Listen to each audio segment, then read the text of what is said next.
Ayun guys, dumating na yung in-order ko na yung mga gapi. Ayan. Bali, tig tatlong trio, ah, HBB, tsaka yung HB White.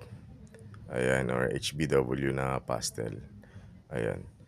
So, check ko muna sila lahat kung buhay, no?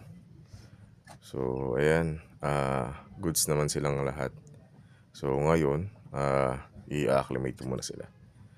Ayan. So, dito sa isang pond, dito ko in-acclimate yung tatlong trio nung HBB or yung half black blue. Ayan. Ang ganda niyan. Ayan. So, i-acclimate ko muna dyan. Iwan ko muna ng mga 30 to 45 minutes para ma-adapt nila yung temperature nung tubig. So, same din dito sa kabilang pond. Dito yung mga HBW or half black white na pastel. So, yan, mga medyo juvie pa itong mga to, yung mga HBW, no? Ayan. So, same din. Need lang din sila i-acclimate.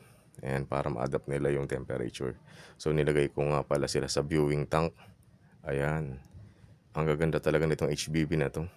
Lalo yung mga female nito, mga ribbon. Ayan. So, ito naman yung mga HBW, no. Ito mga medyo juvie pa eh. Pero maganda yung dorsal. Ang kakapal pati nung caudal. So, yun lang. Thank you.